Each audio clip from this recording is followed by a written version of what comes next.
नमस्कार। Dhirendra पुंडी news point में आप सभी का एक बार फिर से स्वागत है। उत्तर प्रदेश से शुरू हुआ आई लव मोहम्मद का अब ये विवाद आपको अलग अलग जगह पहुंचता दिख रहा है और यूपी में अलग अलग जगह पर इसको लेकर कहीं लिख दे रहा है, कोई कहीं फ़ोन पर धमकी दे रहा है, सर काटने की धमकियां दे रहा है। ये तमाम चीज़ें चल रही हैं, लेकिन इसके बावजूद भी एक अलग से कल एक कितनी बड़ी घटना हुई है, क्योंकि जो यूपी की एटीएस है, यानी जो एंटी टेररिस्ट स्क्वाड है, उसने एक ऐसे ग्रुप का जो भंडाफोड़ किया या अरेस्ट किया है जो एक मुजाहिद आर्मी तैयार कर रहा था। मुजाहिद आर्मी मतलब वो 4 जिलों में अलग से दंगा भड़काने के लिए तैयारी, वो तो एक बहुत है, लेकिन जो उसका अगला प्लान था वो बहुत ही खतरनाक प्लान था। लेकिन वो जनरली आपकी नज़रों में नहीं आता, क्योंकि इस तरह की बहुत सारी पुरानी घटनाएं हैं, जब आप उनको देखते हैं तो आप समझते हैं कि बात कहीं और हो रही होती है और निशाना उस बात में कहीं और कहा जाता है।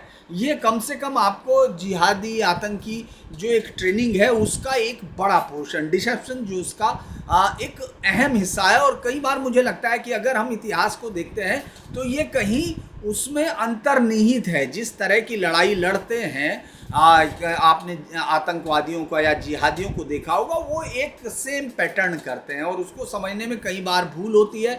मैं आपको उत्तर प्रदेश की खबर पर लेके जाऊं उससे पहले एक बड़ा इंटरेस्टिंग सा वाकया आपको सुना देता हूं ताकि आपको खबर हो। दरअसल जो 7 मार्च 2017 को भोपाल उज्जैन पैसेंजर ट्रेन में जबड़ी रेलवे स्टेशन के पास धमाके हुए थे। मतलब पूरा ट्रेन में थे, 2 दर्जन के करीब लोग जख्मी हुए थे। जांच के दौरान ये पता चला कि साहब ये आतंकी हमला है। इसके बाद चूंकि आतंकी हमला हुआ तो एनआईए ने जांच शुरू कर दी।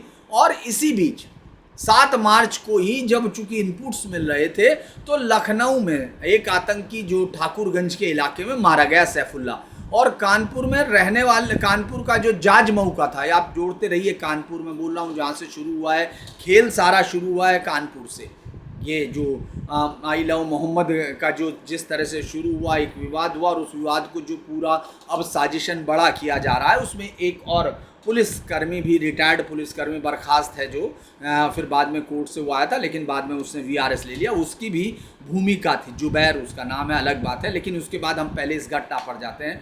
तो अब इनपुट हुई तो कानपुर के जाज मऊ के रहने वाले इस आतंकी के ठिकानों से मिले हुए दस्तावेज और हथियारों से एक बड़ा आईएसआईएस का नेटवर्क का खुलासा हुआ। आपको पता, दुनिया का सबसे खतरनाक संगठन आज तक, आतंकियों का ऐसा संगठन जो इस्लाम की बेसिक टेनेट्स पर चलता था और जो औरतों, जो गैर मुस्लिम औरतें थी, उनकी सरेआम मंडी लगाई उसने, सेक्स स्लेव बनाई और जाने कितने रेप्स, और उनको सरेआम, क्योंकि वो तो गैर मुस्लिम थी तो लिहाजा वो सेक्स स्लेव थी। वो उसकी किताब नादिया की, जिसने याद होगा आपको, संयुक्त राष्ट्र संघ में उस यजीदी महिला ने अपनी पूरी कहानी सुनाई थी और वो किताब भी एक बड़ी फेमस है, जो उसने बताया किस तरह से, चूँकि वो आप बीती थी, बताने की इसलिए भी आप बीती हो सकती है, लेकिन आपने देखा हुआ तो पूरी दुनिया को उन्होंने दिखाया। वो तो कोई डर उसमें है नहीं, कोई शर्म नहीं, कोई झिझक नहीं, क्योंकि यही तो वो एजेंडा है जिसको चलाना है। तो ये साहब एनआईए आईएसआईएस का खुलासा हुआ। एटीएस ने मोहम्मद फैसल, गोस मोहम्मद खान, अजहर, आतिफ, मुजफ्फर, मोहम्मद दानिश, सैयद मीर, हुसैन, आसिफ इकबाल उर्फ रॉकी व मोहम्मद आतिफ को गिरफ्तार किया। ये इतने नाम ले रहा हूँ क्योंकि ये सब आतंकवादी हैं जो कत्ल करना या दूसरे की लड़कियों को, औरतों को सिर्फ सेक्स स्लेव के अलावा जिनकी ज़िंदगी में कुछ नहीं है। और इसीलिए जब आप धर्म बदल कर, जो नाम बदल कर या वो बांध कर जब देखते हैं और उनका जब धर्मांतरण किया जाता है तो सेम यही आइडिया होता है। इसमें कोई प्यार या कोई उस तरह का कुछ नहीं होता। जो लव जिहाद जो लिखते हैं वो भी लव उसमें शब्द का अपमान है, अगर कोई लव का अर्थ वही हो जो हम लोग समझते हैं। ठीक है। पूछताछ के दौरान आतिफ, मुजफ्फर और फैसल खान ने जो जानकारी दी थी वही मैं आपको जोड़ रहा हूँ, और तब आप इस मेरी कहानी का मतलब समझेंगे कि कानपुर में एक टीचर की उन्होंने हत्या की थी। चूँकि पूछताछ की साहब, तो उन्हें पता चला कि एक टीचर रमेश बाबू शुक्ला की वारदात हुई थी और उसमें ये लोग हैं, और ये लोग गैर मुस्लिमों की हत्या करके, उनको दहशत करके और उनको आईएसआईएस का वो प्रभाव करना चाहते हैं। तो ये सवाल हुआ कि आखिर रमेश शुक्ला बेचारा, उसका क्या लेना देना, वो एक रिटायर्ड आदमी है, प्रिंसिपल है, उसने पूरी ज़िंदगी में कोई दुश्मनी नहीं हुई, किसी मुस्लिम को कोई बुरा शब्द नहीं कहा, किसी के बारे में कोई शब्द नहीं कहा, और वो तो गंगा जमनी तहजीब के खिलाफ भी नहीं बोला, तो उसका कत्ल क्यों हुआ? तो जब पूछताछ हुआ तो उन्होंने कहा कि साहब उन्हें असलहे मुहैया कराए गए। जब ये ISIS बना तो इनको जो ये सैफुल्ला जो मारा गया था, जिसके बाप ने और बहुत सारे लोगों ने उस वक्त कहा था, खैर उसके पिता ने कहा था कि मैं लाश नहीं लूँगा अगर आतंकी होगा, लेकिन बहुत सारे लोगों ने उस वक्त वही सवाल जो हमेशा सुरक्षा एजेंसियों पर, खासतौर से दिल्ली में बैठी हुई जमात जो पत्रकारिता से लेके सब में शामिल हैं, तो उन्होंने भी सवाल उठाए थे। तो उन्होंने कहा कि साहब आप इनकी हत्या क्यों की गई? पूछताछ के दौरान आतिफ मुजफ्फर और मोहम्मद फैसल खान ने एक बड़ी चौंकाने वाली जानकारी दी। उसने कहा कि कानपुर में इसलिए हत्या हुई क्योंकि जो उनको असलहा मिले, अब असलहों को टेस्टिंग करना था, और टेस्टिंग कहाँ की जाए ये बड़ी चिंता थी। तो ये लोग जब इधर उधर देख रहे थे तो 24 अक्टूबर 2016 को, अब घटना का सामने इसलिए तारीखें और साल याद रखना, मैं 2017 में ये आतंकी वारदात हुई थी, जिसके बाद ये एक वो हुआ, उधर ट्रेन में ब्लास्ट हुआ था, वो आग जनी हुई थी, और इधर ठाकुरगंज में सैफुल्ला मारा गया था। अब उससे जब पूछताछ हो रही थी उसके साथियों की, उसी में ये पता चला कि साहब ये जो है 24 अक्टूबर माफ कीजिएगा 2016 को आतिफ और फैसल साइकिल से जाते हुए राम बाबू शुक्ला को देखते हैं। ये आतिफ और फैसल जो जा रहे थे, ये उनके टेस्ट करके देखना चाहते थे पिस्टल्स का कि ये क्या होता है। तो उसके माथे पर उनको तिलक और कलाई पे कलावा दिखाई दिया, तो उन्हें लग गया कि ये तो हिंदू है।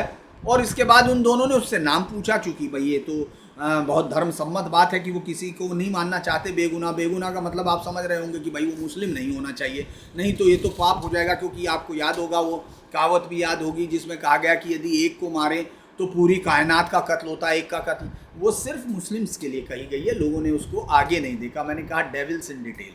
तो वो जो है उन्होंने कहा कि वो लोग जो है दोनों ने नाम पूछा, उन्होंने राम बाबू शुक्ला ने, बेचारे को उनको कुछ मालूम नहीं, उन्होंने अपना नाम बता दिया। नाम पूछते ही उन्होंने दोनों ने उस पर गोली चला दी, कत्ल हो गया।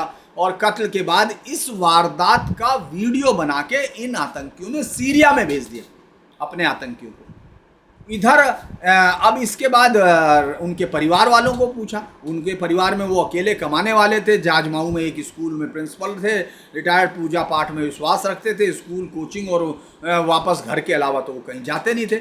वहीं वो 7 साल पहले जिस दिन उनके बेटे अक्षय ने जब बातचीत हुई थी, उसके बाद उसने कहा कि साहब एक फ़ोन आया था कि पिता को किसी ने गोली मार दी, हम काशीराम अस्पताल पहुँचे तो तब तक वो मृत थे, डॉक्टरों ने बता दिया, और अज्ञात लोगों के खिलाफ मुकदमा लिखवा दिया।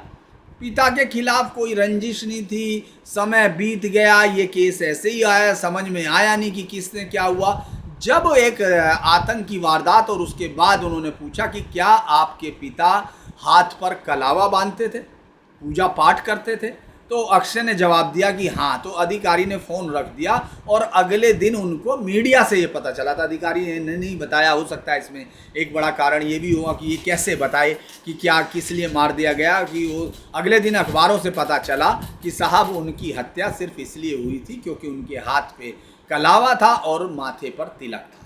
तो ये अब इस केस में भी मैं आपको बता दूं कि इसमें खैर उन दोनों को सज़ा हो गई थी, अदालत ने दोनों को फांसी की सज़ा सुनाई थी। ये 2023 में उनको ये फैसला हुआ था NIA की कोर्ट में। चूँकि NIA ने अभी तक जो केस पकड़े हैं ज़्यादातर में वो उनको सज़ा दिलाने में कामयाब हुआ। यानी जो एक स्पेसिफिक एजेंसी बनाई गई, उसने वो जो पुलिस वालों की जो काहिली अक्सर जांच में हुआ करती थी, आपने देखा होगा, वो सब नहीं हुई। और ये आपके लिए जानकारी की बता दूं कि 2 ही साल पहले, लगभग इसी महीने में सितंबर में ही, लगभग 13-14 सितंबर को 2023 में उनको सजाए मौत हुई थी। अब हम आते हैं आज की खबर पर कि क्यों ये कह रहे हैं। ये जो है ATS ने जब इनको पकड़ा तो कानपुर, वापस नाम आ गया कानपुर, रामपुर, सोनभद्र और सुल्तानपुर से 4 ऐसे आरोपी दबोचे गए जो मुजाहिद आर्मी बना रहे थे। चारों आरोपी पहले अपने अपने इलाकों में, जिलों में दंगा कराना चाहते थे। जिले कौन से? कानपुर, रामपुर, सोनभद्र और सुल्तानपुर।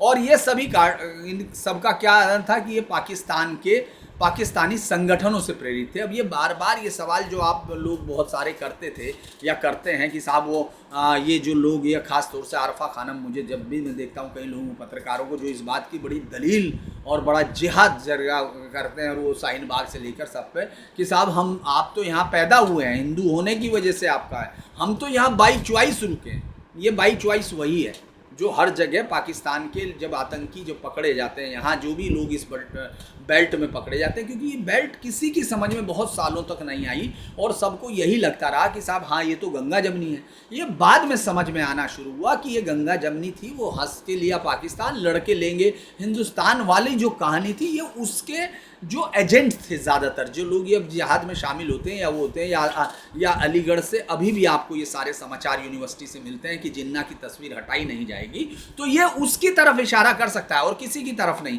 तो ठीक है, इन लोगों का काम क्या था, जो हम लोग हर बात में कहते हैं, वो इतनी, जब कई बार कोई बात इतनी कॉमन होने लगती है तो आपके जहन से उतरने लगती है। लेकिन जैसे सांस लेना आप भूलते हैं ना, एक बार सांस लेना भूल के देखिए, नहीं भूलते, वरना तो जिंदगी रुक जाएगी। उसी तरह से वो सरिया, और आप शरिया को बोलते हैं क्योंकि आपको कॉमन लग रहा है, लेकिन उनका एजेंडा सरिया है। जो इस तरह के आतंकी संगठन, जो मदरसे हैं, जब तक इन पर नहीं लगेगा बैन, जब तक उस एजुकेशन को सुप्रीम कोर्ट या तमाम कोर्टों को ये समझ में नहीं आएगा कि भाई ये जो जिस धार्मिक शिक्षा में ये कहा जाता है जितने गैर मुस्लिम में नजस है, उनकी बच्चियां औरतें सेक्स स्लेव हैं, उनके पुरुष गुलाम हैं, ये जब तक आप उसको सुधारने की बात या उस एजुकेशन को देने की रास्तों को बंद नहीं करते, तब तक ये सुधरता नहीं है।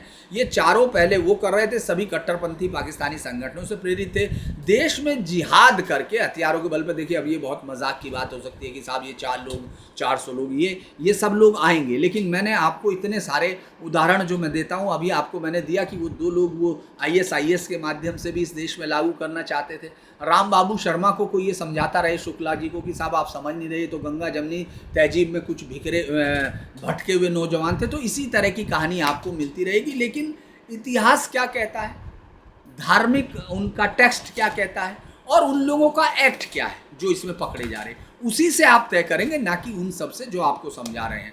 देश में जिहाद करके हथियारों के बल पे सरिया लागू करने का कंसेप्ट ये बहुत गहराई तक है। चाहे आप वो देखिए कि PFI को जब देखिए वो 2047 तक करना चाहता है, सबके प्लान हैं, ये सब अलग अलग जगह पर आपको लग रहा है कि अलग अलग है, ये दरअसल दूरी एक है, कोई ना कोई तो एक्सेस होगी, वरना सबके विचारों में एक ही बात क्यों आएगी। ये सब सोचने की बात है। इनके टारगेट, अब जो बड़ी कहानी थी कि इनके टारगेट पर गैर मुस्लिम धर्मगुरु क्या है, हिंदू, बेसिकली हिंदू इनके टारगेट पर थे। वो धर्मगुरु जिनकी टारगेट किलिंग ये करना चाहते थे, उनका एक ही दोष था कि वो हिंदुओं के बारे में बोल रहे हो या इस्लाम की सच्चाई बता रहे हो। उन सब को जो है ये लोग टारगेट पर रखे। अब उनमें से कोई मारा जाता, पुलिस को चूंकि केस भी क्लोज करने होते हैं, लिया जा आश्रम में कुछ ना कुछ वो चली आती, कोई ना कोई राइवली निकल जाती, आश्रम की निकल जाती, ज़मीन की निकल जाती, चढ़ावे को विवाद हो जाता, ये सब हो सकता था। लेकिन जो निशाना था वो इनका था। अब इन चारों को जेल के पीछे भेज दिया गया, इनकी अब वो लेने की कोशिश की जा रही है। पहले इनकी जब पुलिस रिमांड होगी तभी ये पता चल पाएगा कि किस तरह से इनका जो है। कानपुर के सुजातगंज का ये मोहम्मद तौसीफ था, सुल्तानपुर का अकमल रजा था, सोनभद्र से सफ़ील सलमानी उर्फ अली रजवी और रामपुर के कासिम अली को अरेस्ट किया गया। ये सभी ने सोशल मीडिया पर अलग अलग ग्रुप बनाए हुए थे और फिर कोर ग्रुप भी बनाया हुआ था। इनके मंसूबे क्या थे कि भाई ये जो है हमको कत्ल करना है उन लोगों को जो लोग हैं, और ये इसके लिए अलग अलग जगह मीटिंग कर सोशल ग्रुप बनाकर चाट रहे थे। ये लोग ऑडियो चैट वीडियो भेज के उकसा रहे थे। आतंकी कार्रवाई को अंजाम देने के लिए हथियारों और अन्य चीज़ों के लिए फंड की अपील की जा रही थी। आप देख रहे होंगे फिलिस्तीन के लिए फंड उगाया जा रहा है, उसके लिए और सब जगह फंड मिल ही जाता है। तो इनको अब इनका जो सबसे चौंकाने वाली बात थी कि इन ग्रुप्स में गैर मुस्लिम धार्मिक प्रमुखों को भविष्य में टारगेट की गंभीर योजना थी। अब ये सबसे बड़ी बात आएगी कि आखिर इनके टारगेट पर कौन कौन थे। ये तो बहुत सारे लोगों के नाम तो आप लोगों को पता ही होगा। और ये लोग क्या करते थे, मुसलमानों पर जुल्मों और ज्यादतियों के लिए काफिरों के खिलाफ, काफिर ब्रैकेट में हिंदू है, खिलाफ जंग जिहाद करने और सरिया कानून लगाने, इसके लिए लोगों को कट्टरपंथी बना रहे थे। और उनके खात्मे के लिए ये अब उनको इन्होंने जो है मुजाहिद आर्मी बनाई थी। तो ये मुजाहिद आर्मी जो है ये इसलिए नहीं बनी कि इस देश का जो है इनको बहुत विकास करना है या तमाम चीज़ें। इन देश की जो मुजाहिद आर्मी का मसला था वो सिर्फ उसी तरह था कि ये दिखाना चाहते थे कि आखिर इस देश में किस तरह से ये संगठन चला रहे हैं। तो मुझे लगा कि आपको ये देखने की ज़रूरत है कि आखिर ये हो क्या रहा है इस पूरे देश में, ये चल क्या रहा है, और कोई आदमी बोल नहीं रहा है।